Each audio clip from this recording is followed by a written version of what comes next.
Ibu yang saya hormati, terima kasih sudah meluangkan waktu untuk saya, di mana sini saya akan menyampaikan materi 1.4 tentang budaya positif di SMP Negeri 34 Maluku Tengah.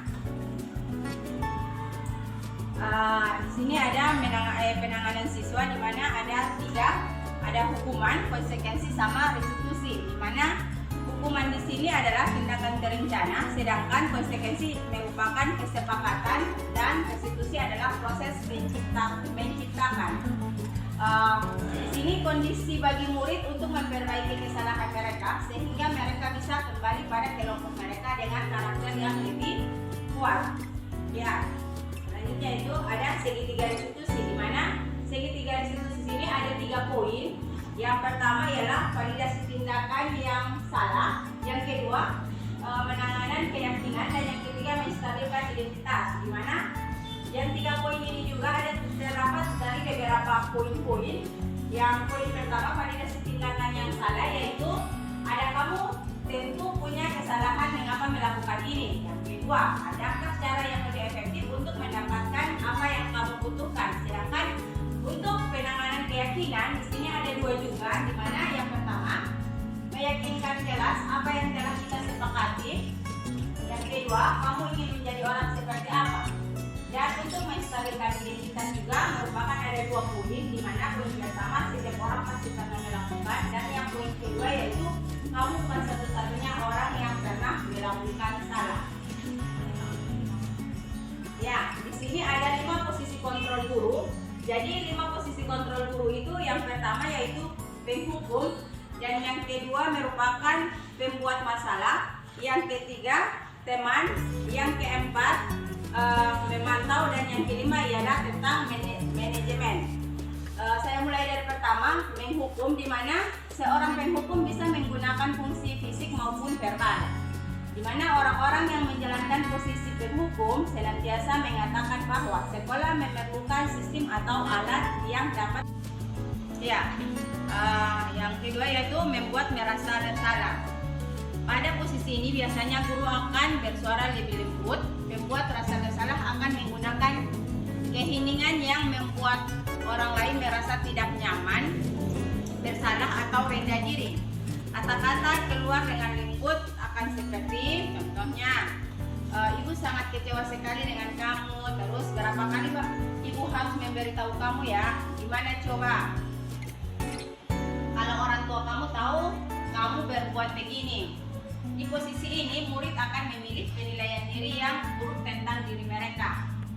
Murid merasa tidak berharga dan telah mengecewakan orang-orang yang disayanginya. Contohnya, kayak yang contoh yang ketiga, bagaimana coba kalau orang tua kamu tahu perbuatan begini, itu mereka merasa oh ya, saya sudah membuat kecewa orang tua saya, kayak begitu. Karena orang-orang yang disayanginya, ada juga guru di sekolah sini yang mereka rasa seperti itu. Ya, lanjut yang ketiga, di mana posisi kontrol guru itu merupakan teman. Jadi guru dan siswa juga merupakan teman, di mana guru pada posisi ini tidak akan menyakiti murid, namun akan tetapi berupaya mengontrol murid. Ya, selanjutnya adalah memantau, di mana memantau berarti mengawasi. Pada saat kita mengawasi, kita bertanggung jawab atas perilaku orang-orang yang kita awasi. Posisi memantau berdasarkan pada peraturan-peraturan dan konsekuensi. Dengan menggunakan sanksi atau konsekuensi, kita dapat memisahkan hubungan pribadi kita dengan murid. Sebagai seorang yang menjalankan posisi pemantau, biasanya ada beberapa pertanyaan yang harus ditanyakan. Contohnya seperti, apa yang telah kamu lakukan? Sanksi atau konsekuensi apa? Terus kayak begitu, yaitu seorang pemantau sangat mengandalkan perhitungan atau catatan data dan dapat digunakan sebagai bukti atas perilaku seseorang. Posisi ini akan menggunakan stiker, catatan, daftar cek. Posisi pemantau sendiri berawal dari teori stimulus respon yang menunjukkan tanggung jawab guru dalam mengontrol murid. Ya, yang kelima yaitu manajer. Di mana posisi terakhir kontrol yaitu manajer adalah posisi di mana guru berusaha sesuatu bersama dengan murid, mempersilahkan murid bertanggung jawab berperilakunya, mendukung murid agar dapat menemukan solusi atau permasalahan diri. Dengan manajer telah memiliki keterampilan di posisi teman maupun pemantau.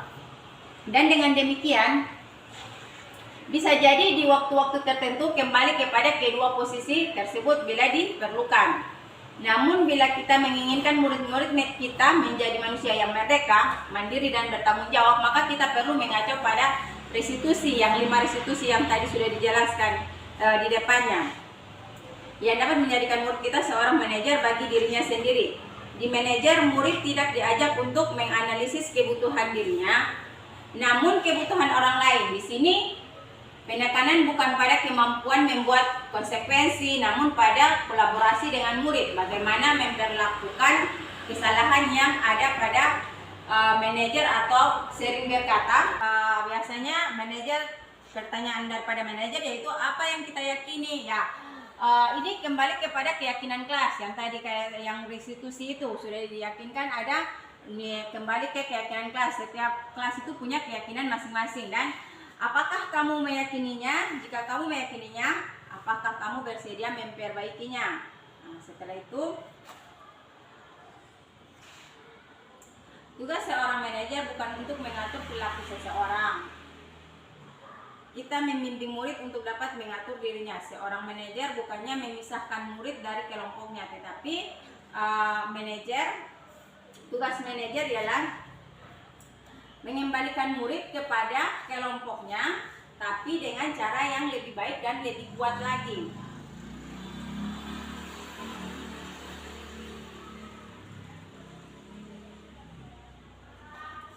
Karena murid yang ditangani belum diajak berdiskusi atau diundang melakukan restitusi, namun kalau disadari tujuan akhir dari 5 posisi kontrol seorang guru adalah mencapai posisi manajer, di mana di posisi ini murid dapat menjadi pribadi yang mandiri, merdeka dan bertanggung jawab atas segala perilaku dan sikap yang mereka buat. Yang pada akhirnya pada menciptakan lingkungan yang positif, nyaman dan aman. Ya, itu saja yang bisa saya sampaikan tentang tugas modul 1.4 saya, itu budaya positif. Terima kasih atas kesempatannya. Ya, antaranya apabila